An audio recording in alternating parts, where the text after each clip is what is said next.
านผู้ฟังกำลังให้เกียรติรับฟังสถานีวิทยุเจียงใหม่มหานคร FM 107.25 เมกะเฮิรตซ์อันดับต่อจากนี้ไปเจิญอู้จ๋ากำเมืองกับดีเจคำเพชรเจ้า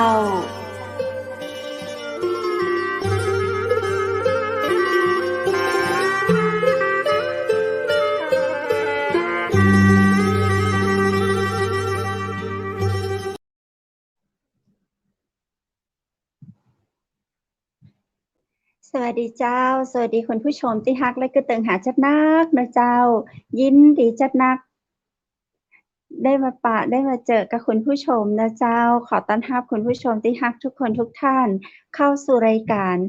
อูจ๋ากำเมืองตังเจียงใหม่มหานครแพร่ภาพออกอากาศจากอาคารวังสิงห์คำอำเภอเมืองจังหวัดเชียงใหม่เจ้าคุณผู้ชมคุณผู้ฟังที่ฮักเจ้าวันนี้ปีกับปากับข้าเจ้าดีเจคำเพชรและดีเจบูธพร้อมกับทีมงานเชียงใหม่มหานครเช่นเคยนะเจ้ากินข้าวแรงแล้วมาอู้มาจากกับเมืองไต้กันที่นี่นะเจ้าทุกวันจันทร์วันอังคารวันพุธและวันพฤหัสบดีเจ้ามีเรื่องราวอย่างดีๆอยากจะมาเล่าสู่กันฟังเจินเนอร์แวะมานะเจ้าที่ห้องเชียงใหม่มหานครฟังตังคลื่น FM 107.25 เมกะเฮิรตซ์เจ้าไผฟังอยู่ตังเชียงใหม่ตังอำเภอหางดงตังแม่ริมนะเจ้าจะฟังอยู่ที่บ้านนอนตะแคงนั่งนอนยืนฟังได้นะเจ้าย่าการไปตวยเนาะฟังวิทยุไปตวยถ้าไผขับรถก็ระมัดระวังเพิ่มความระมัดระวังน้อยนะเจ้าช่วงนี้เปิ้นรณรงค์กันในเรื่องของทางม้าลายก็พอกอยกันน้อยเนาะในเรื่องของทางม้าลายถ้าเราขับรถไปมีป้ายมีอย่างเตือนมีอย่างบอกปฏิบัติตามกฎจราจรนะเจ้าเป็นการเกียรติสังคมในการใจรถใจถนนร่วมกันนะเจ้าคุณผู้ชมคุณผู้ฟังท่านใดที่ติดตามฟังผ่านทาง Facebook เจียงใหม่มหานครเพจเจียงใหม่มหานครและ YouTube เจียงใหม่มหานครนั้นก็จะเห็นหน้าค่าตาของข้าเจ้าดีเจคำเพชรแล้วก็ดีเจวูดพร้อมกับ VIP รับเชิญประจำแต่ละวันตัวไว้นะเจ้าคุณผู้ชมคุณผู้ฟังเจ้าวันนี้ก็ถือว่าเป็นวันสุดท้ายของสัปดาห์ในการที่เรามาอู้มาจากัน1สัปดาห์เรามาอู้กันอยู่4วันอย่างที่ข้าเจ้าบอกไปตะกี้วันจันทร์วันอังคารวันพุธและวันพฤหัสบดีนะเจ้าในช่วงนี้คุณผู้ชมคุณผู้ฟังเจ้าดูแลรักษาสุขภาพกันตัวเน้อบ่ว่าจะเป็นในเรื่องของอุบัติเหตุเนาะก็ค่อนข้างจะเยอะมีเกิดขึ้นตึกวันนะเจ้าแถมบ่พอโรคภัยไข้เจ็บโรคระบาดมีในเรื่องของจะว่าสงครามเนาะสงครามก็ว่าได้ละแล้วก็กระทบกระเทือนกันไปทั่วโลกเลยทีเดียวเจ้าภาวะเหตุการณ์ต่างๆนะเจ้าแถมบ่พอข่าวแต่ละข่าวที่มีแต่ละวันนั้นก็สะเทือนอกสะเทือนใจก็หลากหลายเรื่องราวเนาะที่สำคัญเลยก็คือโรคระบาดโควิด19บ่หายไปจากโลกเฮาบ่หายไปจากประเทศไทยบ่หายไปจากจังหวัดเฮาบ่หายไปจากบ้านเมืองเฮาสักเทื่อมีมาแหมใหม่ติ๊กๆแต่ละวันยอดมันก็น่าใจหายอยู่นะเจ้าคุณผู้ชมคุณผู้ฟังเช่นกันเจ้าในวันนี้เนาะก่อนอื่นใดนั้นข้าเจ้าก็ขอแสดงความเสียใจกับแฟนรายการแล้วก็คุณผู้ชมคุณผู้ฟังทุกคนทุกท่านนะเจ้าบ่ว่าจะเป็นคนไทยหรือว่าชาวต่างชาติที่ได้มีโอกาสติดเชื้อไวรัสโคโรนานี้เนาะเฮาก็บ่อยากเป็นแต่ว่ามันจำเป็นต้องเป็นถ้ามันจำเป็นต้องเป็นนะเจ้าวันนี้ข้าเจ้ามีอ่าแขก VIP ที่ประสบในเรื่องของการได้รับเชื้อโควิด19นะเจ้าเราจะดูแลสุขภาพเราจะใดเนาะซึ่งแขก VIP ในวันนี้นั้นท่านเป็นนักธุรกิจตัวยนะเจ้าเป็นนักธุรกิจอยู่ปูนอำเภอทุ่งสงศ์จังหวัดนครศรีธรรมราชนะเจ้าสำนักงานอัสดาจังหวัดตรังนะเจ้าที่ดูแลในเรื่องของการนำเข้าสินค้าจากจีนขายติดตั้งให้เช่าจอ LED นะเจ้าแล้วก็ยังเป็นนายหน้าวินาศภัยจำหน่ายเครื่องทำกาแฟอัตโนมัติเครื่องรองทำน้ำแข็งอัตโนมัติภายใต้แบรนด์ ULKA ตัวแหมนะเจ้าแล้วก็ดูแลอู่ธนกฤษยางยนต์เจ้าอ่าเป็นเจ้าของร้านคุณหลินโมบาย AIS Buddy จำหน่ายโทรศัพท์มือถือเป็นวิทยากรอิสระตัวแหมนะเจ้าเป็นแหมหลายอย่างเก่งๆมากเป็นแม่หญิงที่น่าชื่นชมแล้วก็วันนี้นั้นเราจะได้เชิญท่านมาอู้มาจามาเล่าสู่เราฟังในเรื่องราวต่างๆในชีวิตของคุณหลินโอกาสนี้ข้าเจ้าเชิญปากกับคุณจิราพรพุ่งมณีสกุลหรือว่าคุณหลินหรือว่าคุณลิลลี่ยินดีต้อนรับเข้าสู่เชียงใหม่มหานครสวัสดีเจ้าค่ะก็สวัสดีเจ้าค่ะสวัสดีเจ้าสวัสดีทุกๆคนนะคะดิฉันจิราพรพุ่งมณีสกุลวันนี้นะคะก็ได้มีโอกาสมาพบกันกับทุกท่านเป็นครั้งที่2กับชาวเชียงใหม่มหานครนะคะก็ยินดีเจ้าโอ้ยแสงหวานมาแต่ไกลเลยตอนนี้การไม่มีโรคเนาะตอนนี้อยู่อำเภอรัศดาจังหวัดตรังค่ะอ๋อแต่รัชดาจังหวัดตรังเป็นอย่างไรบ้างถ้าเกิดว่าสถานการณ์ทางฝนฟ้าอากาศแล้วก็ฝนตกชุกเกือบทุกวันนะคะแล้วก็ถ้าเกิดสถานการณ์โควิดนั้นก็จะต้องบอกว่าก็เป็นช่วงที่สาธารณสุขเริ่มที่จะช่วยอะไรการเจ็บป่วยได้ไม่มากแล้วนะคะก็การไม่มีโรคเป็นลาภอันประเสริฐแต่เป็นแล้วก็จะได้มีประสบการณ์จะได้บอกเล่าให้กับทุกๆคนฟังนะคะคุณวุฒิเป็นหรือยังคะไม่รอดครับเมื่อตอนคุณวุฒิเป็นแล้วเมื่อต้นปีใช่ไหมตอนนี้เรา2คนนี่แหละจะมาแชร์ประสบการณ์ให้กับคนข้างล่างฟังนี่แหละครับคุณดีเจคำเป็นฟังว่าคุณไก่เป็นหรือยังยังเจ้าเพราะวันนี้มีหัวข้อประเด็นบอกมาว่าประสบการณ์โควิดติดโควิดใจต้องแข็งแรงน่าสนใจยังไม่เป็นก็ไม่คิดอยากจะเป็นด้วยเดี๋ยวฟังของคุณหลินก่อนดีกว่าติดแล้วเป็นยังไงบ้างครับผมเป็นยังไงบ้างในส่วนของแต่เริ่มเลยนะเอาตั้งแต่เริ่มเลยนะเอาแต่เริ่มเลยไปทำอะไรถึงติดจริงๆแล้วนะคะที่คน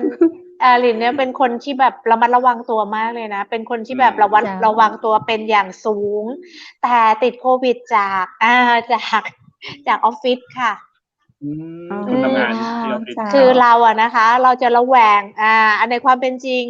ทุกคนจะระแวงคนรอบนอกหมดเลยจะระแวงเวลาไปไหนมาไหนเราจะไม่ยุ่งกับใครจะไม่เข้าใกล้ใครจะไม่นู่นนั่นนี่จะถือขวดสเปรย์จะนู่นนั่นนี่แต่เมื่อเวลาเราอยู่ในสถานที่ที่เป็นที่คุ้นเคยเช่นออฟฟิศบ้านหรือว่าครอบครัวอย่างเงี้ยค่ะสิ่งที่เราระมัดระวังมาจากข้างนอกเนี่ยพอเข้ามาในพื้นที่ที่คุ้นเคยเราจะแบบ drop ลงทันทีแล้วก็ติดเลยนะคะก็พอติดแล้ววันแรกนี่บอกเลยว่าช็อกนะคะเพราะว่าเรารอดมาถึง4ซีซั่นแล้วนะติดเดี๋ยวนะคะคุณหลินติดยังไงอ่ะคือใช้ของร่วมกันหรือว่าไม่ใช่ค่ะเราอยู่ในห้องแอร์แล้วก็เราสอนงานน้องที่ออฟฟิศแล้วก็วันนั้นนะคะเราก็บังเอิญว่าพลาดไปนิดนึงว่าน้องเขาก็มีอาการแล้วแต่ว่าน้องเขาก็ไม่มั่นใจว่าเขาติดโควิดไหมเขาก็ไม่แบบเขาตรวจค่ะเขาตรวจก่อนจะมาทำงานคือเขาไปต่างจังหวัดมาเขาตรวจก่อนมาทำงาน2 วันปรากฏว่าขีดเดียวเราก็เลยไม่มีปัญหาเพราะว่าที่ออฟฟิศจะตรวจอาทิตย์ละ1 ครั้งอยู่แล้วค่ะทุกคนในออฟฟิศต้องตรวจอาทิตย์ละ1 ครั้งรวมทั้งตัวเราด้วยทีนี้วันนั้นเนี่ยน้องเขาก็มีอาการหลังจากที่เขาตรวจมา2 วันซึ่งยังไม่ถึงรอบที่จะตรวจอีก1 สัปดาห์ก็ปรากฏว่าน้องเขามีอาการแต่เขาก็บอกว่าเขาไม่ได้เป็นโควิดหรอกเพราะเขาเพิ่งตรวจแล้วเขาก็ไปหาหมอมาหมอบอกเป็นทอมซินอักเสบวันนั้นเราก็เลยแบบทานข้าวเสร็จแล้วก็ไม่ได้ใส่แมสก็คุยกับเขาก็คือสอนงานเขาอยู่หน้าจอกัน2 คนแล้วก็ลมหายใจเขาก็คือหายใจร่วมกันเลยทีเดียวเป็นน้องผู้หญิงนะคะแต่ทีนี้เมื่อมาติดไปแล้วเราก็อย่าไปพูดเลยเนาะว่าเหตุการณ์มันเป็นความประมาทของเราเอาเป็นความประมาทของเราเองที่เราเนี่ยเราระแวงทุกคนรอบนอกแต่ไม่ได้ระแวงคนใน ครับ เนี่ยค่ะพอติดแล้วก็ช็อกแหละช็อกเนาะพอวันนั้นตื่นมาปุ๊บเริ่มเป็นไงครับอาการเริ่มแรกแสบคอเป็นประมาณว่าแสบคอชนิดที่ว่าไม่เคยแสบคอแบบนี้มาก่อนแล้วก็ตรงบริเวณจมูกนี่ก็คือแบบคัดเป็นอาการคัดอึดอัดมากตั้งแต่เกิดมาไม่เคยมีอาการแบบนี้ทั้งที่จริงตัวเองเนี่ยก็เป็นภูมิแพ้แล้วก็เป็นไฮโปไทรอยด์อยู่แล้วเนาะแต่อาการนี้มันไม่ใช่ละอาการนี้มันไม่ใช่ลุกขึ้นเลยลุกขึ้นหยิบออกซิเจนเทสคิดมาตรวจเลยปรากฏว่าขึ้น2 ขีดก็ขึ้น2 ขีดบอกเลยว่าคนที่เป็นโควิดวันแรกนะคะจะทำตัวไม่ถูกดิฉันเองก็ทำตัวไม่ถูกเช่นกันค่ะอะไรยังไงดีแล้วทำไงต่อครับพอโทรไปอนามัยค่ะครับโทรไปอนามัยไม่มีคนรับสายโทรไปโรงพยาบาลบอกว่าให้ติดต่ออนามัยก่อนเป็นลำดับขั้นตอนไปก็เนื่องจากวันนั้นน่ะก็คืออนามัยเขาคงยุ่งแหละเนาะเราก็โทรไม่ได้เราก็ติดต่อกลับไปโรงพยาบาลอีกตอนนี้ติดโควิดอะค่ะต้องให้ดำเนินการอย่างไรโรงพยาบาลก็บอกว่าช่วยพยายามติดต่อสถานีอนามัยใกล้บ้านที่สุดอันนี้ก็ต้องทำใจอะเนาะมันระบบสาธารณสุขมันมีปัญหาหน่อยนะแล้วก็เราก็เลยโอเคไม่เป็นไรเรามีประกันชีวิตเรามีประกันโควิดเราก็เลยโทรไปโรงพยาบาลทุกโรงพยาบาลที่เราเคยเป็นผู้ป่วยมีประกันเราก็โทรไปโรงพยาบาลแรกก็เป็นโรงพยาบาลใกล้ๆบ้านเขาบอกว่าในกรณีนี้นะคะเมื่อตรวจแล้วเนี่ยก็จะต้องมาพบแพทย์ก่อนนะคะแล้วก็ทางประกันชีวิตตอนนี้นะคะทุกท่านต้องทราบอย่างหนึ่งว่าทั้งระบบสาธารณสุขเองแล้วก็ระบบประกันชีวิตเองเนี่ยเขาก็จะมีเงื่อนไขในการรับผู้ป่วยอันดับแรกเลยก็คือว่าต้องมีออกซิเจนในเลือดต่ำกว่า94มีไข้สูงกว่า 39.5 องศาซึ่งนั่นก็คือคุณคือคนสีแดงแล้วและโฮมไอโซเลชันเนี่ยก็จะไม่สามารถทำเบิกประกันชีวิตได้นี่ก็คือเงื่อนไขของประกันชีวิตนะคะจริงๆมันมีทั้งหมด9 ข้อดิฉันก็เลยบอกว่าเอาล่ะดิฉันเข้าใจในเงื่อนไขเหล่านั้นดิฉันก็เลยบอกว่าแล้วจะให้ดิฉันทำยังไงต่อไปอันนี้พูดถึงโรงพยาบาลเอกชนนะคะครับโรงพยาบาลแรกบอกว่าอย่างนี้แล้วกันค่ะเนื่องจากว่าคุณจิรพรเนี่ยเป็นคนไข้ที่เป็นคนไข้ประจำของโรงพยาบาลเราจะรับเป็นกรณีพิเศษแต่ว่าคุณจิรพรต้องวางเงินก่อน 82,000 บาทนะคะยังไม่รวมค่าห้องนะคะโอ้โหซึ่งคุณต้องทำใจว่าถ้าคุณมีเงิน 82,000 ก็จริงค่าห้องอีกสมมติว่าเบา 3,800 10 คืนก็คือ 38,000 ก็รวมกันก็ประมาณ100,000 กว่าบาทซึ่งอันนี้คุณเบิกประกันชีวิตไม่ได้นะเหรอครับเบิกประกันชีวิตคุณเบิกไม่ได้นะเพราะว่าคุณไม่ได้อยู่ในเงื่อนไขเรทแดงเดี๋ยวนะครับคุณหลินเดี๋ยวนี้ก็คือคุณหลินยังไม่รู้ว่าของคุณหลินเรทอะไรถูกป่ะเราเป็นเรทเรายังไม่เป็นเรทแดงค่ะเพราะว่าเรายังเดินได้ออกซิเจนในเลือดก็ยังดียังดียังมีสติสัมปชัญญะตัวก็ไม่ได้ร้อนจียังแบบไม่ได้แบบยังไม่ได้คลานอะไรแบบนี้นะคะก็คือเราอยู่ในเรทที่ไม่สีแดงลงก็อาจจะเหลืองหรือค่อนไปทางเขียวค่อนไปทางเขียวเพราะสติสัมปชัญญะอะไรก็คือปกติเนาะแล้วก็ไม่มีอาการช็อกไม่มีอาการหายใจติดขัดแบบอะไรอย่างเงี้ยคือไม่มีไม่มีเพราะฉะนั้นคุณก็เลยแต่คุณหลินเนี่ยก่อนหน้าที่จะติดโควิดนี่วัคซีนไปกี่เข็มแล้วครับ3 เข็มค่ะโอเคโอเควัคซีน3 เข็มเข้าใจแอสตราเซเนกา2 เข็มโมเดอร์นา1 เข็มเมื่อเดือนมกรานี่แล้วพออย่างนั้นโรงพยาบาลพอโรงพยาบาลพูดมาอย่างนั้นแล้วยังไงต่อครับผมจิรพลก็เลยบอกว่าโอเคจิรพลเข้าใจได้เพราะว่าตัวเราเนี่ยมีประกันชีวิตแต่เราทำไมต้องจ่ายเอง100,000 กว่าบาทล่ะคุณถูกไหมแล้วโอเคดิฉันก็เลยหยุดโรงพยาบาลนี้ไว้ก่อนบอกโอเคดิฉันขอฝากเบอร์ไว้เพื่อที่จะถ้าเกิดมีคนออกจากห้องแดง ดิฉันจะขอใช้สิทธิ์เป็นลำดับถัดไปซึ่งก็คือจองคิวไว้ก่อนหลังจากนั้นดิฉันก็โทรไปอีก2โรงพยาบาลเป็นโรงพยาบาลเอกชนเหมือนกันซึ่งโรงพยาบาล2โรงพยาบาลนี้เขาบอกว่าอันนี้เป็นต่างจังหวัดกันนะคนละจังหวัดอันที่โทรไปครั้งแรกนี่คือนครศรีธรรมราชอีก2โรงพยาบาลก็คือจังหวัดตรังซึ่งดิฉันเองเนี่ยบอกก่อนว่าโดยปกติแล้วจะเป็นสายเฮลตี้อยู่แล้วเนาะทั้งสายคลีนทั้งสายชีวจิตแล้วก็จะดูแลคือดูแลแบบคือเราเฮลตี้จ๋ามากอ่ะดูแลสุขภาพตัวเองไม่เป็นไรเป็นโควิดก็เป็นเป็นก็เป็นใช้สิทธิ์โรงพยาบาลก็ไม่ได้ทีนี้โรงพยาบาลอีก2โรงพยาบาลเขาบอกว่าคุณผู้ป่วยคะเนื่องจากว่าเตียงเนี่ยจะต้องสงวนไว้สำหรับผู้ป่วยสีแดงและถ้าเกิดว่าคุณลูกค้าไม่ได้อยู่ในเรท1อาการไข้สูงกว่า39องศานานกว่า24ชั่วโมงหายใจเร็วกว่า25ครั้งต่อนาทีในผู้ใหญ่และความเข้มข้นของออกซิเจนในเลือดน้อยกว่า94โรคประจำตัวที่มีการเปลี่ยนแปลงที่จะต้องติดตามอาการอย่างใกล้ชิดอาทิเช่นคนเป็นหอบหืดหรือเป็นโรคหัวใจอะไรที่เป็นโรคเฉพาะทางหรือพวกความดันโลหิตสูงปรี๊ดอะไรอย่างเงี้ยหรือในเด็กมีอาการหายใจลำบากซึมลงดื่มนมหรืออาหารน้อยลงอันนี้คุณรีบไปเลยค่ะโรงพยาบาลพร้อมจะเปิดรับแต่เรามันไม่ใช่ไงคุณเราไม่ใช่เรามันไม่ใช่เราทำยังไง1วันแรกของเราช่างทรมานมาก1วันแรกของเราติดต่ออนามัยไม่ได้2โรงพยาบาลที่เราเคยป่วยอะไรก็ตามเราก็ขับรถไปแล้วก็ได้รับการเทคแคร์ดูแลนอนสบายอันนี้คือไม่ได้ใช้สิทธิ์ไม่ได้วันแรกดิฉันก็เลยต้องรักษาด้วยภาวะสมุนไพร 100%เดี๋ยววันแรกไปมาแทนที่จะแบบก็คืออยู่บ้านกังวลเกี่ยวกับเรื่องกังวลเกี่ยวกับเรื่องอาการตัวเองกับกังวลเกี่ยวกับเรื่องของการติดต่อโรงพยาบาลใช่คุณเราต้องติดต่อเองโอเค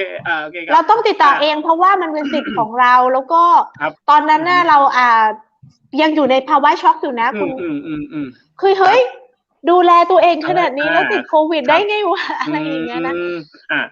ครับก็เลยมาเลยจะใช้สมุนไพรปรับสมองใหม่เลยโอเคทุกที่ไม่ใช่ที่สำหรับเราเพราะฉะนั้นเราก็ต้องโรงพยาบาลตัดไปละโอเคดูแลตัวเองแล้วรางจืดค่ะคุณ2คนรู้จักรางจืดไหมคะรู้จัก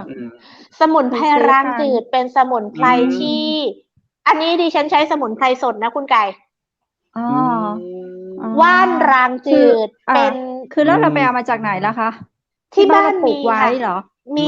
โชคดีเป็นวันแรกในชีวิตเลยที่คิดว่าตอนนี้รางจืดนี่มีประโยชน์แล้วเหรอวันนี้ก่อนนั้นไม่เคยเกิดในชีวิตไม่เคยแบบไม่เคยจะต้องไปหยิบใบไม้เหล่านี้เอามากินเลยนะคุณไก่เคยเห็นมันไหมมันเป็นเถาใบเขียวเคยเห็นแต่เขาแช่ตู้แช่ขายแต่เป็นขวดเย็นๆดื่มสดชื่นรางจืดนะคะโดยรางจืดเองเนี่ยใบและรากปรุงเป็นยาถอนพิษไข้ตั้งแต่สมัยโบราณใช้ใบรางจืดศึกษามาก่อนหรือว่าคุณคือรู้มาก่อนหน้านั้นแล้วรู้มาก่อนหน้านั้นแล้วว่ารางจืดเอาไว้สำหรับแก้พิษร้อนถอนพิษไข้แต่ก็ไม่ได้รู้สึกเดือดร้อนอะไรไม่ได้รู้สึกว่าจะต้องเอามากินเพราะที่บ้านมีพาราเซตามอลแล้วก็ยาลดไข้ต่างๆมากอยู่แล้วอะไรอย่างเงี้ยปรากฏว่ากินรางจืดด้วยการหั่นใบรางจืดแล้วก็ใส่ลงไปในโถน้ำเป็นชารางจืดกินเพื่อพิษร้อนถอนพิษไข้แล้วก็ใบไม้ใบที่2ที่หยิบมากินก็คือใบหูเสือคุณไก่เคยทานไหมหูเสือยังแต่ว่ามีผู้ใหญ่ให้มาแล้วก็หายไปคือกินไปทั้งใบเลยเหรอคะหูเสือนะคะเนียมหูเสือหรือเม็กซิกันมิ้นท์หรืออินเดียบอเรตเนี่ยเป็นสมุนไพรไทยที่นะคะ อันนี้คือต้นรางจืดนี่คือต้นรางจืดใบรางจืดแต่ต้องเอาโชว์ใบนะอย่าเอาดอกโชว์สิเพราะเรากินใบเราไม่ได้กินดอกนี่นะคะแล้วก็สมุนไพรอีกตัวหนึ่งก็คือหูเสือคุณไก่ฟังอันนี้คุณวุฒิฟังอันนี้ไว้เลยว่าต้นหูเสือนะคะเป็นสมุนไพรที่มีคุณสมบัติดีมากๆเหมาะกับการไอเจ็บคอเป็นหวัดหูเสืย่อยอาหารแล้วก็เป็นสมุนไพรที่มีฤทธิ์เย็นทำไมเรียกเม็กซิกันมิ้นท์ทำไมเป็นอินเดียบอเรตหรือออริกาโนไทยเพราะว่ามันมีกลิ่นเฉพาะจริงๆหูเสือนี่ปลูกกันแล้วก็กินกันเยอะนะคะทางภาคเหนือแล้วก็อีสานนิยมทานใบสดจะกินกับลาบอะไรอย่างเงี้ยกับลาบนี่ค่ะต้นหูเสือตัวนี้เลยค่ะโอ้โหคุณมากเลยคุณมากเลยใช่ไหมคะแต่เราไม่เคยคิดจะต้องเอาใบสมุนไพรเหล่านี้มากินเลยใช่ไหมคุณครับ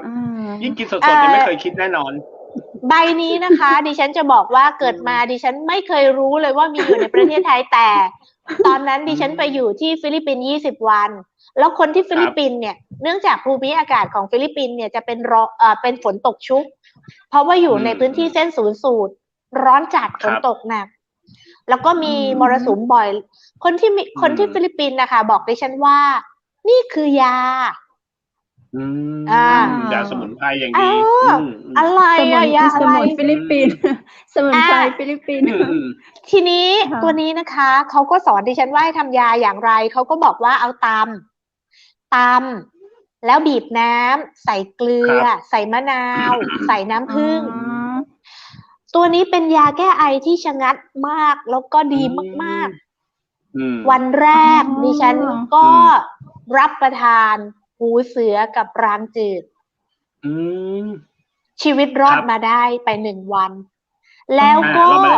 ดีขึ้นแล้วก็ดีขึ้นค่ะแต่ใช้ได้ชื่อว่าระยะเวลาหนึ่งเพราะว่าฤทธิ์ของสมุนไพรมันไม่ใช่สเตียรอยด์มันจะอยู่สักประมาณชั่วโมง2 ชั่วโมงก็จะต้องกินน้ำรางจืดอีกจิบหูเสืออีกแล้วก็ดิฉันก็ต้มต้มขิงต้มตะไคร้ต้มใบมะกรูดพริกไทยหอมแดงต้มเพื่อสูดดมเพื่อให้มันหายคัดจมูก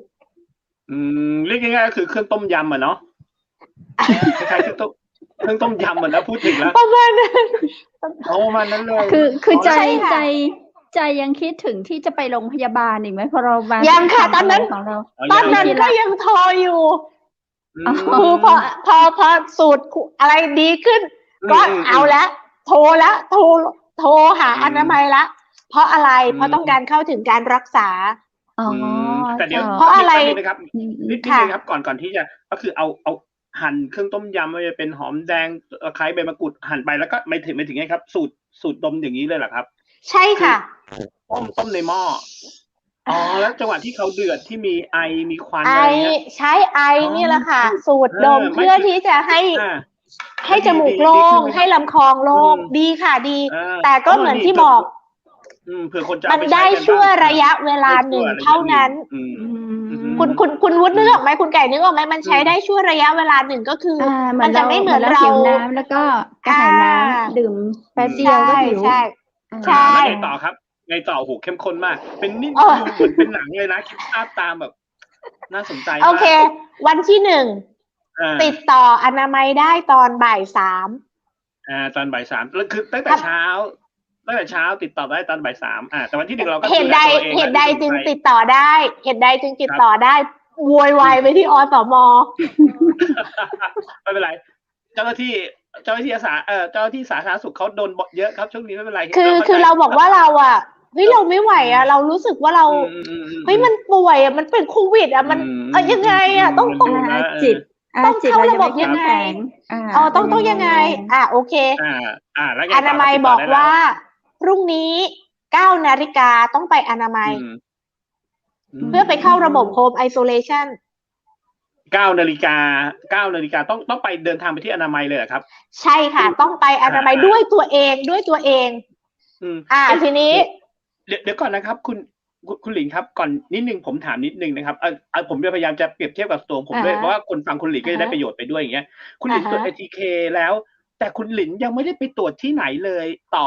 คือถ้าภาษาผมหมายถึงว่ายังไม่ได้ PCR เลยใช่ไหมครับไม่กล้าออกจากบ้านกลัวไปแพร่เชื้อให้คนอื่นโอเคเพราะติดต่อที่ไหนก็ยังไม่ได้ใช่แล้วต้องไปอนามัยบอกว่าเฮ้ย9 นาฬิกาคุณจะต้องไปอนามัยต้องไปถึงไปได้เหรอคะเป็นโควิดไปออกจากบ้านได้เหรอคะจริงๆไหมก่อนหน้านี้เรารู้ว่าถ้าเป็นโควิดคุณต้องห้ามออกไปแพร่เชื้อโ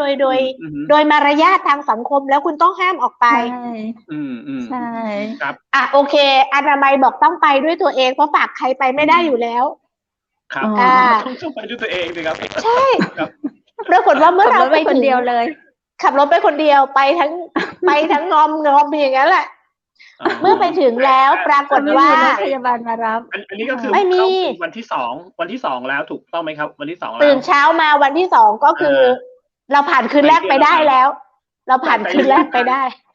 ยังมีอาการนิดๆไหมครับยังมีอาการเยอะเลยค่ะไม่มีอาการนิดๆนะคะโอเค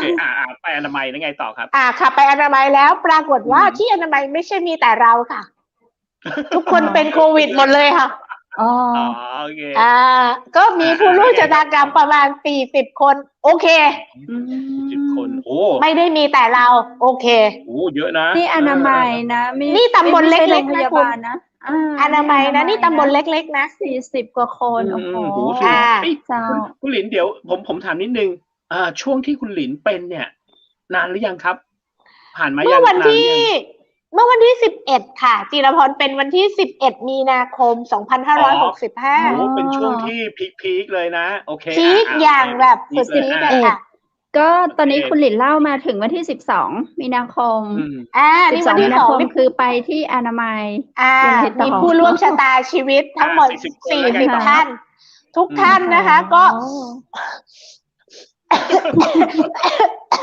คืออยู่ประมาณนี้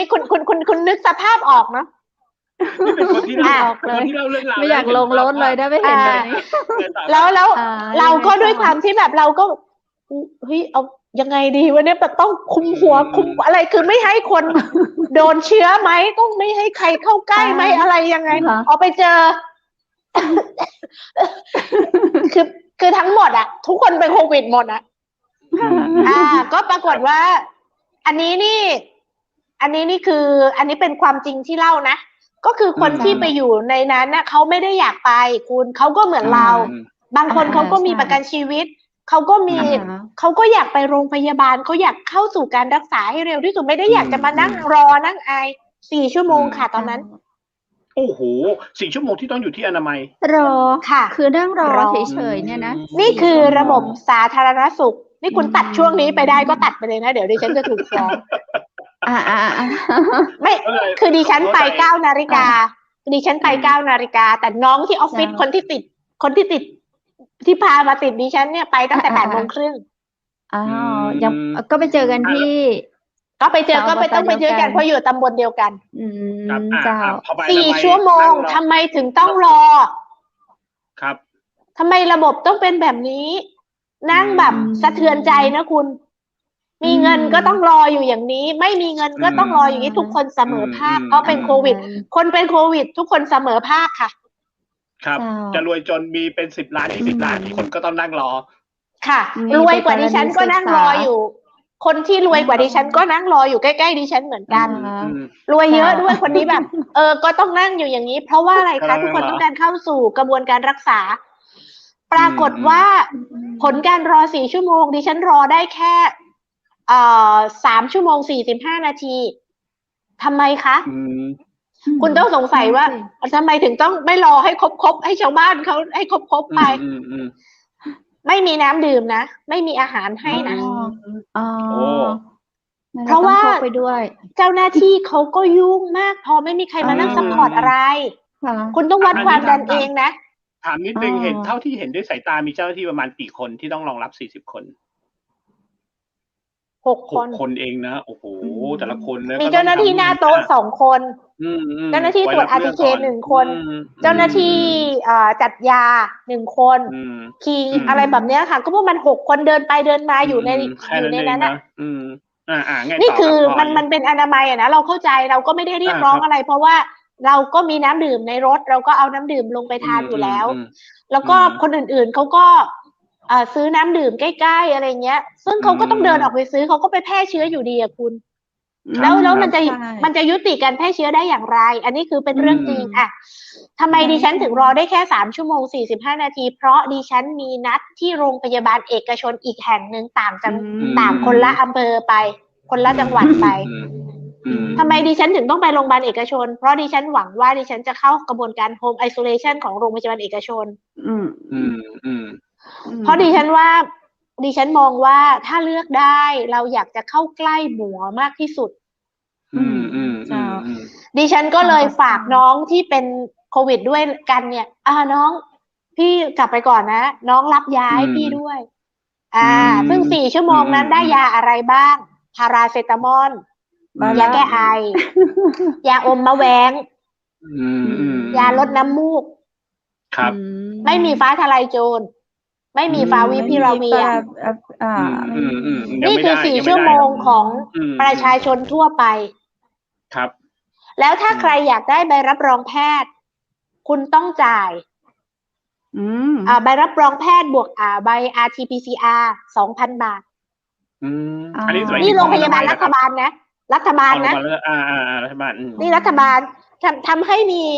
มีคนไข้หลายคนบอกโอ๊ยไม่มีเงินหรอก 2,000 อะไรอย่างเงี้ยแต่คนที่เขามีประกัน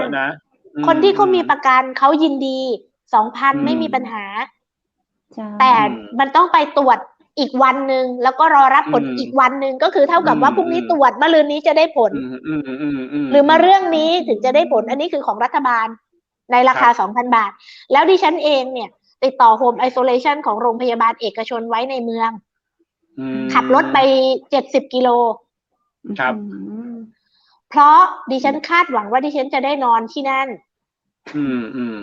ไปแบบงอมมากไปถึงก็ไปแน่ๆเจ็บคออยู่ไปเลยแบบอาการหนักเลยเนี่ยไม่สบายกลับบ้านค่ะคุณไม่เข้าก็คือวันที่สีแดงวันเดิมนะคะวันที่12ไม่เข้าสีแดงเขาไล่กลับเลยเขาก็ไม่เชิงไล่หรอกเขาก็บอกว่ามันไม่ได้อยู่ในเงื่อนไขนะถ้าคุณจะอยู่ในเงื่อนไขคุณต้องไปเป็นอาการเหล่านั้นมาก่อนคือต้องไปนั่งตากแดดก่อนนู่นนั่นนี่ให้ได้ร้อน39 องศาก่อนหรือไม่ก็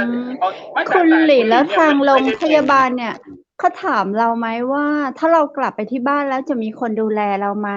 แล้วเราจะไปอยู่กับครอบครัวของเราเนี่ยจะเสี่ยงไหมอนามัยถามค่ะอนามัยถาม แต่โรงพยาบาลเขาไม่ถามเพราะเขารู้อยู่แล้วว่าคือคนที่พร้อมที่จะทำ Home Isolation ก็คือมีความพร้อมอยู่แล้วถึงจะได้ยอมรับการใช้ Home Isolation เมื่อไปถึงโรงพยาบาลเอกชนเนี่ยเราก็นั่งรอเหมือนกันนะไม่ได้ว่าได้เลยเหมือนกันนะแต่บังเอิญว่าได้บัตรคิวแล้วสามารถตรวจ RT-PCR ในราคา 3,900 บาทได้เลยไม่ต้องรออีกวันรุ่งขึ้นตรวจวันนั้นได้เลย RT-PCR ได้เลย RT-PCR ได้เลย 3,900 บาทพร้อมใบรับรองแพทย์จะเอากี่ชุดบอกเดี๋ยวหมอเขียนให้ดิฉันเองดิฉันก็รอตรวจทั้งหมดทั้งสิ้นก็ใช้ระยะเวลา4 ชั่วโมงเหมือนกันแต่ดิฉันได้กลับมาก็คือปลอดวัดไข้เครื่องวัดออกซิเจนปลายนิ้วยาฟ้าทลายโจร1 กระปุกกับอีก15 แท็บ15 แคปซูลแล้วก็ตัวแก้ไอครับลดไข้ลดน้ำมูกแล้วก็ได้ไข่ไก่มาแผงนึงไว้ประทังชีวิตแล้วก็ได้ถุงยังชีพมาด้วยนั่นคือ Home Isolation แล้วก็มีมาม่ามาในถุงยังชีพมีมาม่า10 ซองด้วยมีมาม่า10 ซองมีน้ำมันพืชด้วยไว้เจียวไข่แล้วก็มีข้าวสาร5 กิโลเหรอนี่ดีนะเป็นคุณหลินได้เป็นผมได้ที่อดเลยนะผมได้ยังไม่เป็นเลยอย่างเงี้ยขอโทษนะคะครับตอนนี้ถึงวันนี้อาการลองโควิดยังไม่หายนะ12 วันยังเป็นลองโควิดอยู่นะ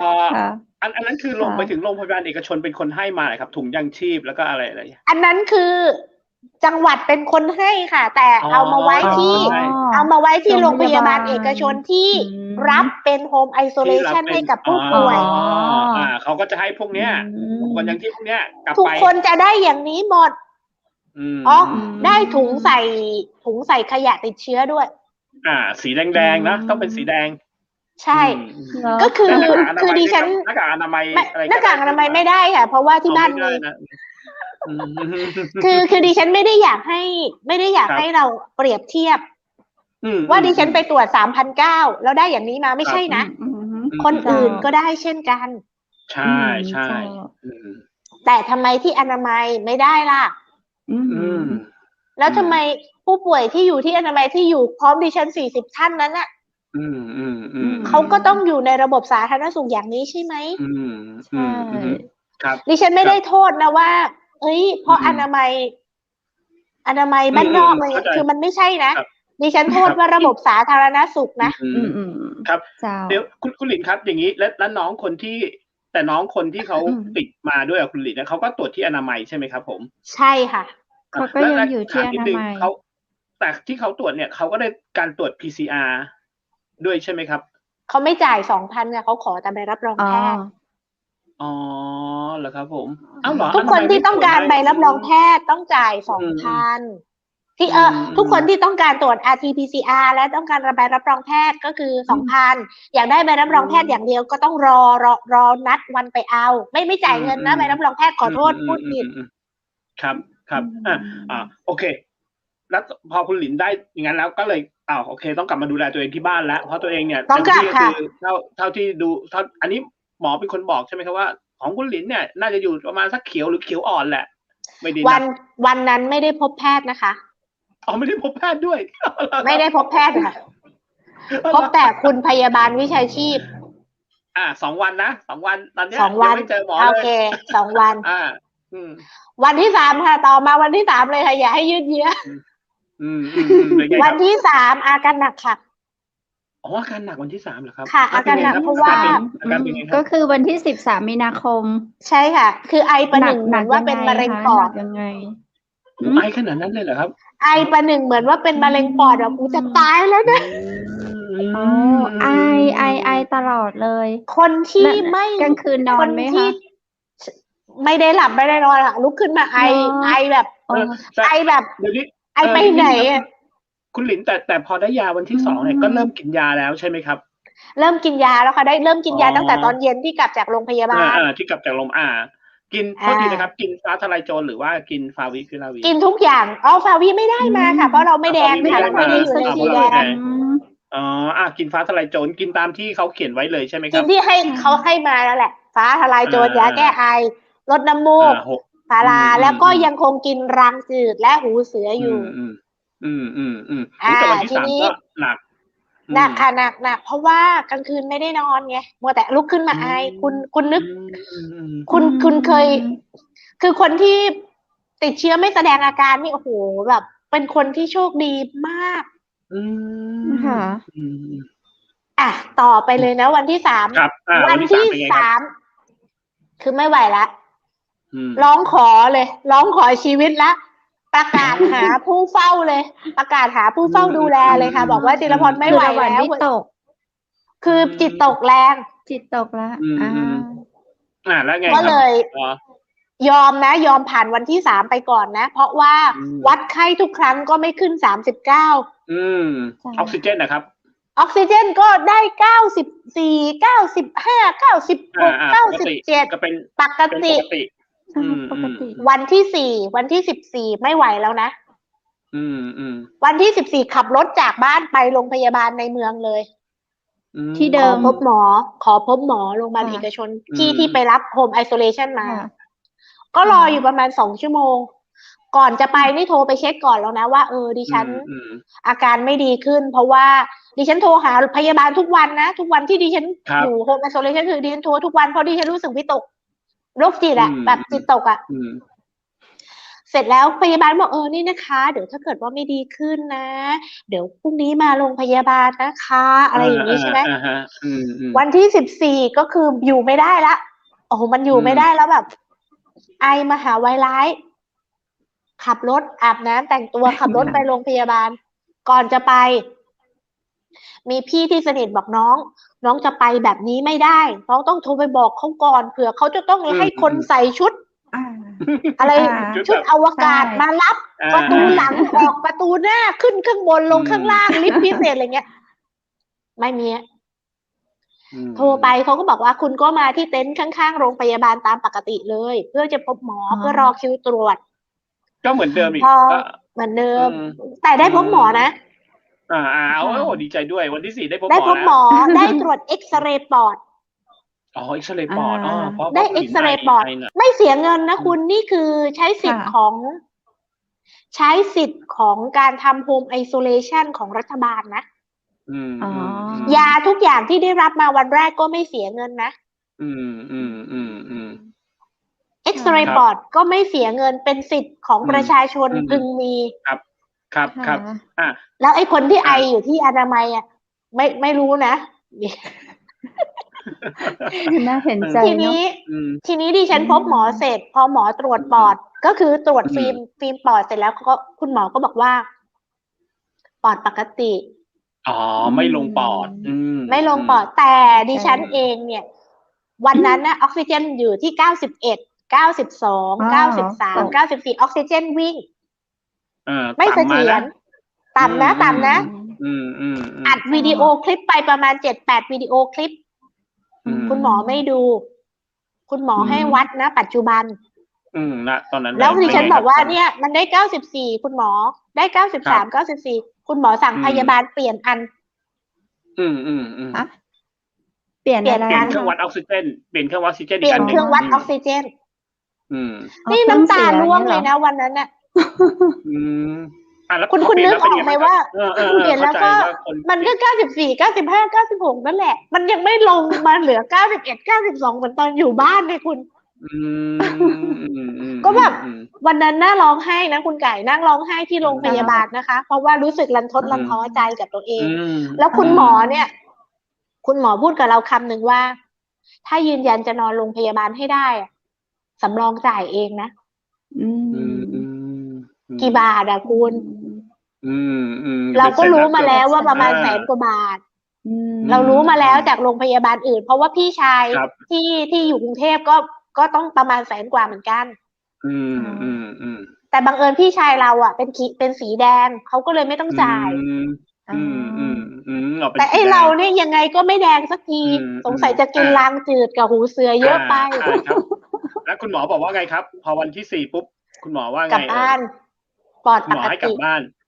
ถ้าคุณไม่กลับบ้านก็นี่ไงคุณหมอบอกถ้าคุณไม่กลับบ้านคุณยืนยันที่จะนอนโรงพยาบาลก็คือสำรองจ่ายก็สำรองจ่ายนะก็มีห้องให้แต่ต้องสำรองจ่ายนะแต่คุณหลินเลือกที่จะกลับบ้านเพราะอะไรรู้ไหมกลับไปฟิตตัวเองใหม่ดีกว่าเนาะดิฉันก็กลับมาทั้งน้ำตาเลยคุณวุฒิกลับมาทั้งน้ำตาอัดค่ะโปรตีนคอลลาเจนวิตามินแล้วก็ทำอาหารบำบัดอาหารคลีนที่เราทำเนี่ยเราก็ทำให้มันเอ็กซ์เลนต์ขึ้นไปอีกน้ำขิง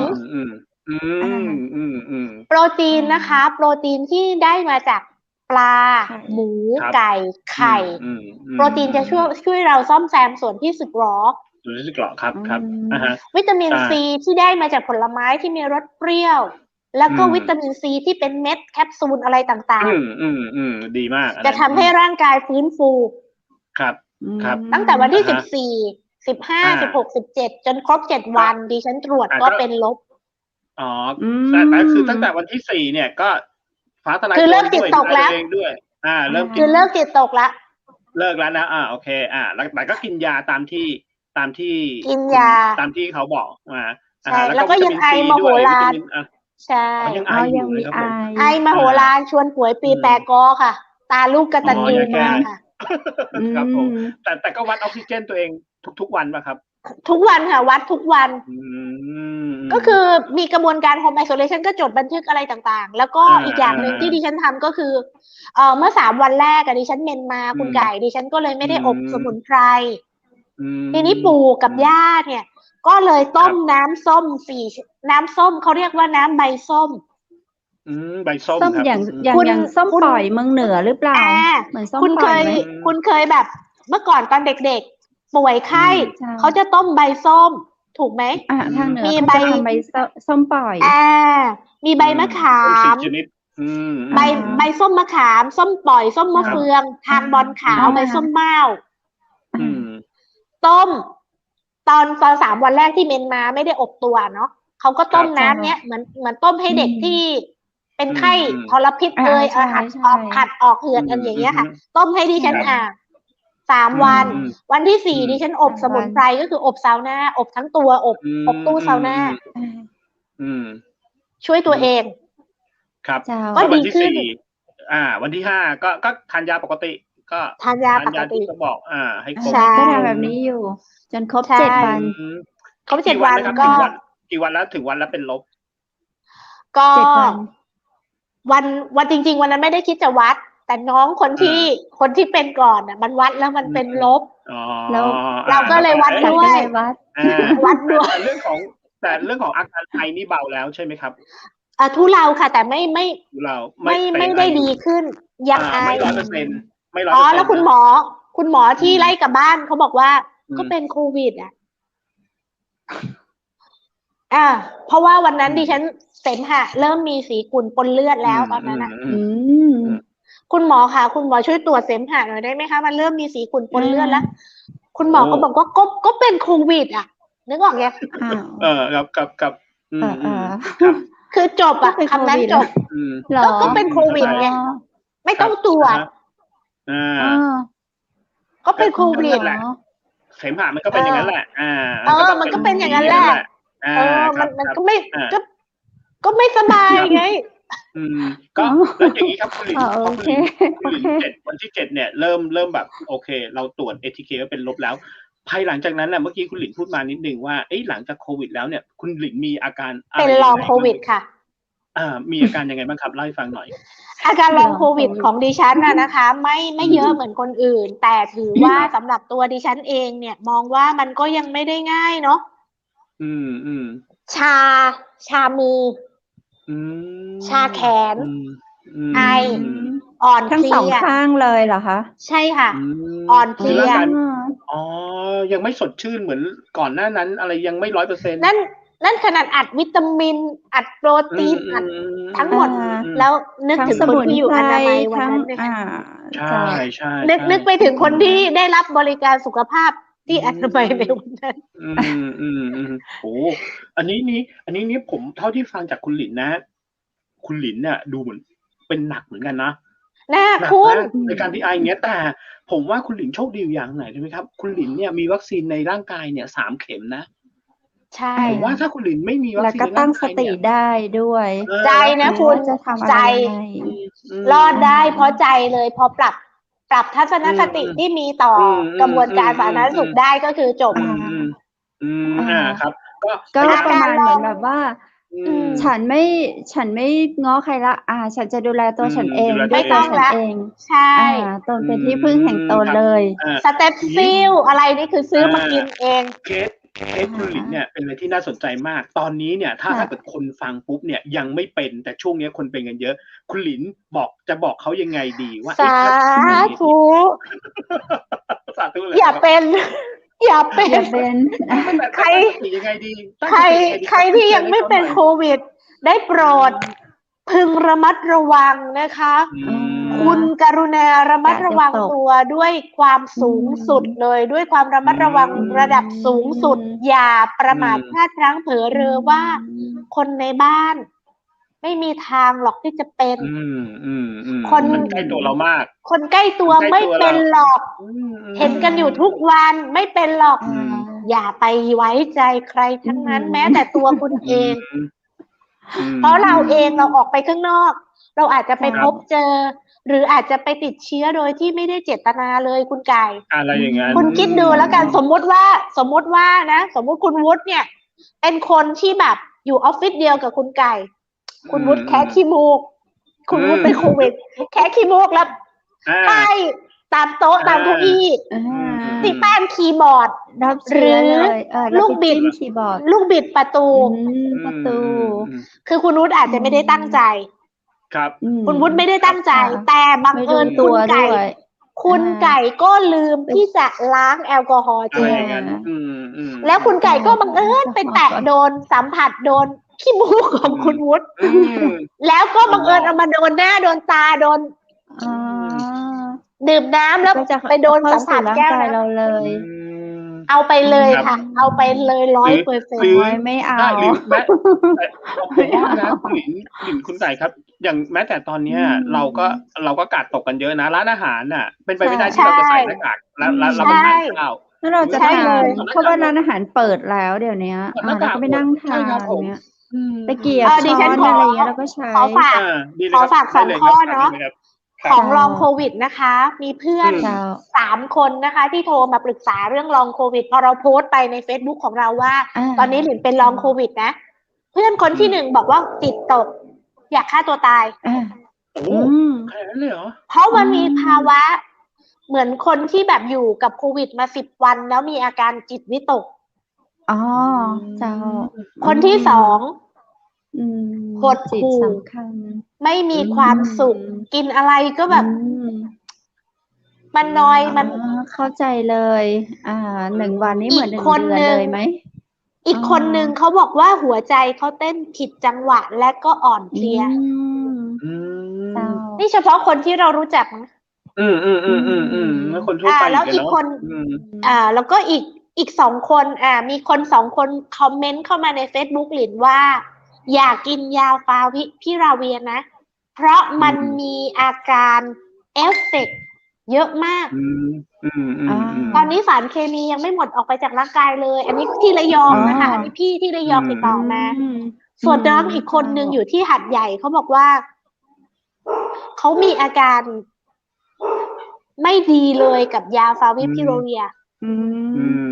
ทั้งนี้ทั้งนั้นที่เล่ามาทั้งหมดคือแค่อยากจะบอกว่าแค่คุณนะคะระมัดระวังตัวเองอย่างสูงสุด แล้วก็ไม่พยายามไปอย่าเสี่ยงอย่าไปอยู่ใกล้คนกลุ่มเสี่ยงหรือว่าเป็นไปได้ก็คือทำงานเสร็จกลับบ้านไม่เข้าใกล้ไม่กลุ่มเสี่ยงฝากไว้ให้คิดว่ามีเพื่อนคนหนึ่งวันนี้โทรมาบอกว่าเป็นโควิดเมื่อตอนมกราวันนี้ติดโควิดใหม่อีกแล้วนะ โอ้รอบ 2เหรอครับ ค่ะ แล้วก็เมื่อวันที่15คุณครูโรงเรียนอนุบาลแห่งหนึ่งในจังหวัดตรังติดโควิดแล้วหายแล้วยังไม่ถึงเดือนติดใหม่แล้ว โอ้โหแล้วครับ ค่ะเพราะฉะนั้นก็คือทุกคนอย่าคิดว่า ติดโควิดแล้วเดี๋ยวอีก3 เดือน 6 เดือนไม่ใช่นะ จะมีแล้วมีเกราะป้องกันไม่ใช่นะ ไม่มีไม่จริง เพราะว่าโควิดมันเก่งนะมันก็พัฒนาสายพันธุ์มันไป ใช่มันเข้าสู่ตัวเราได้ง่ายมากขึ้นเท่าไหร่มันก็โชคดีวันนี้ปอดยังดีวันนี้โชคดีที่ปอดยังดีแต่คนอื่นน่ะคนอื่นที่ไม่ได้ไปตรวจ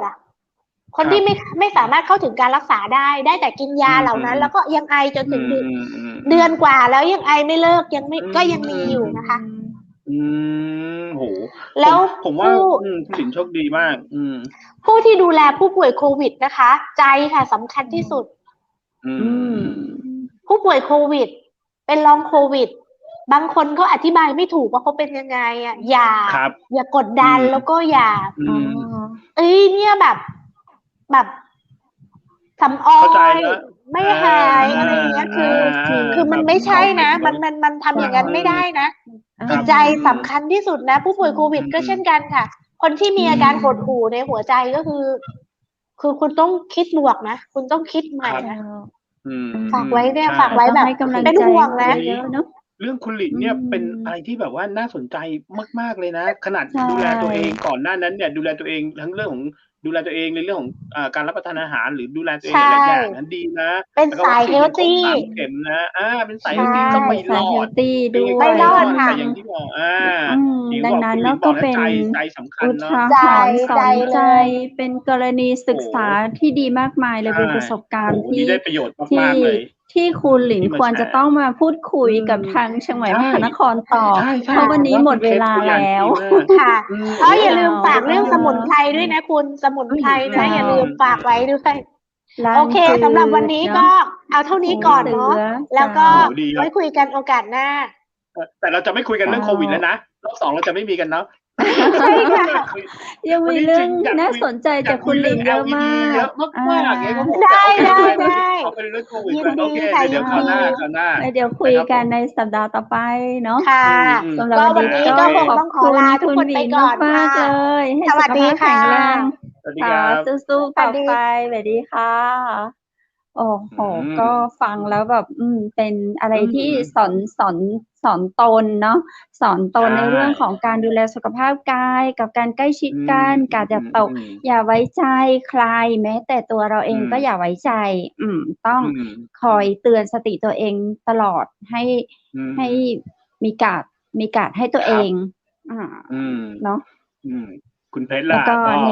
เรื่องของจิตใจก็สำคัญถ้าใครเป็นก็จิตใจสำคัญกว่าโรงพยาบาลสำคัญกว่าที่จะวิ่งไปหาใครๆเนาะใจของเราสำคัญมากอย่างวันนี้ถ้าสรุปเลยผมว่าถ้าสรุปอย่างของคุณหลินนะผมว่าเราดูแลตัวเราเองก่อนนะเข้าใจตอนนี้บุคลากรทางการแพทย์เนี่ยโอ้โหงานเขาหนักมากป้องกันไว้ดีกว่าแก้เอาเนี่ยทำใจเย็นๆก่อนเงี้ยโอเคแล้วเดี๋ยวก็ลองดูตรวจอะไรเองก่อนถ้าเป็นแล้วก็ตั้งสติดีๆหาสมุนไพรอะไรที่ได้ประโยชน์เนี่ยอย่างเงี้ยผมไม่อย่างนั้นนะทลายโจรนะฟังรายการเชียงใหม่มหานครนี้เราได้สมุนไพรมาตั้งเยอะได้เยอะมากนี่เพชรรอดมาทุกซีซั่นมาเพราะว่าฟังเรื่องราวดีๆจากเชียงใหม่มหานครจาก VIP ที่นำสาระดีๆมาฝากเราเนาะก็รอดมา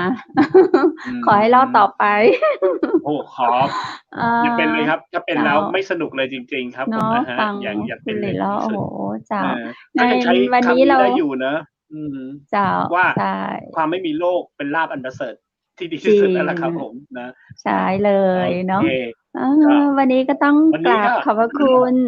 พระอาจารย์รัตนยาโนจากพุทธอุทยานสวนบุรณรักธรรมตำบลแม่แรมอำเภอแม่ริมจังหวัดเชียงใหม่เนาะที่สวนบุรณรักธรรมนี้เปิดเรียนสมาธิตั้งแต่เวลา 8 โมงเมื่อเช้าถึง 4 โมงเมื่อแลงนะเจ้าท่านใดสนใจก็สอบถามรายละเอียดเพิ่มเติมแวะไปเฮียนได้ที่เบอร์โทรศัพท์0980364744เจ้าและก็เจ้าก็ขอบคุณทางโรงแรมแม่เสลียงเวียงงามนะเจ้าเปิดบริการตลอด24 ชั่วโมงโทรสอบถามรายละเอียดและสำรองจองห้องพักได้นะเจ้าปลอดภัยจากโควิดเพราะมีมาตรการที่ปลอดภัยนะเจ้าโทรศัพท์ถามได้ที่0536214444ถ้าบอกมีแมสเปิ้นแจกแมสฟรีเจ้าโรงแรมแม่เสลียงเวียงงามเจ้าครับผมแล้วก็ผมก็ต้องขอบคุณน้ำผึ้งสารวินนะครับน้ำผึ้งแท้น้ำผึ้งตาสารวินนะครับผมได้รับมาตรฐานไม่ว่าจะเป็นในเรื่องของการผลิตแล้วก็เป็นน้ำผึ้งแท้ๆจากฟาร์มที่มีคุณภาพและก็ได้มาตรฐานครับมีมก.ชัดเจนนะครับมีอย.ชัดเจนนะครับผมแล้วก็โทรได้ที่เบอร์0826166889ครับเจ้าและข้าเจ้าก็ขอบคุณคอลลาเจนยาคูมิที่ช่วยบำรุงสุขภาพเราในเรื่องของคอลลาเจนเนาะเป็นว่าคนเฮาถ้าอายุน้อยๆบ่ถึง25ปีหรือว่า25ปีเนี่ยดิจิทัลเราจะสามารถสร้างคอลลาเจนเองได้นะผิวพรรณก็จะสดใสขึ้นสดใสขึ้นแต่หลังจาก25เราก็จะเริ่มถดถอยเข้าสู่วัยเหี่ยวย่นถ้าเราไม่ดูแลไม่บำรุงมันก็จะเป็นไปตามวัยดังนั้นเราอยากเป็นหนุ่ม 2,000 ปี 3,000 ปีอย่างเปิ้นเปรียบเทียบเนาะฝากไว้พิจารณานะเจ้าคอลลาเจนเนาะดื่มทุกวันสวยทุกวันเนาะบ่ทำให้อ้วนนะเจ้ายาคุมิ1ซองชงกับน้ำเปล่าน้ำอุณหภูมิเนี่ยเจ้าหรือว่าถ้าอากาศร้อนเราก็จะเติมน้ำแข็งไปสักก้อน2ก้อนก็ได้นะเจ้าดื่มแล้วก็ชื่นอกชื่นใจเพราะว่าส่วนผสมของคอลลาเจนนี้จะเป็นคอลลาเจนจากปลาทะเลน้ำลึก 10,000 มิลลิกรัมแล้วก็ผสมผลไม้ที่มีวิตามินซีแล้วก็วิตามินอีเนาะบำรุงสุขภาพเฮาอย่างผลไม้ไทยๆทับทิมเจ้าสนใจจะได้คุณผู้ฟังคุณผู้ชมสอบถามรายละเอียดได้นะเจ้าเรื่องของคอลลาเจนยาคูมิเจ้าโทรถามได้ที่065-423-6107 เจ้าและสุดท้ายข้าเจ้าขอบคุณชุดพิธีกรหญิงนะเจ้าผ้าพื้นเมืองชุดไทยใหญ่จากร้านผ้าพื้นเมืองโทรถามได้ที่ 089บริการให้เจ้าและบริการจำหน่ายไข่ส่งไข่ปีกทั่วไทยเลยเจ้าสุดท้ายขอบคุณคุณผู้ชมคุณผู้ฟังที่ฮักทุกคนทุกท่านเนอะที่อยู่เป็นกำลังใจกันมา4วันใน1สัปดาห์นะเจ้าเราจะปีกระปะกันแหมปุ้นเนอะเจ้าวันจันทร์หน้ากับเรื่องราวดีๆและมีสาระเนาะวันนี้ขอบคุณVIP คุณลินจิรพรพุ่งมณีสกุลที่มาให้สาระดีๆกับตังรายการตัวป้ากันใหม่นะเจ้าในวันจันทร์หน้าสำหรับวันนี้ขอให้คุณผู้ชมทุกคนทุกท่านนอนหลับฝันดีราตรีสวัสดิ์เจ้าสวัสดีครับ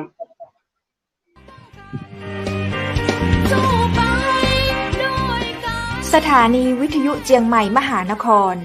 107.25 เมกะเฮิรตซ์ขอแสดงความห่วงใยและเป็นกำลังใจให้ทุกท่านในช่วงการระบาดของโรคโควิด -19 ในครั้งนี้เพื่อลดความเสี่ยงควรสวมหน้ากากอนามัยทุกครั้ง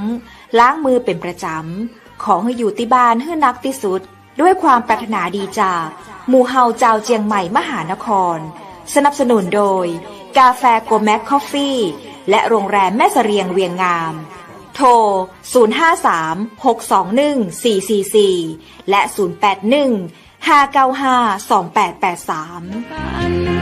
เราจะฝ่าฟัน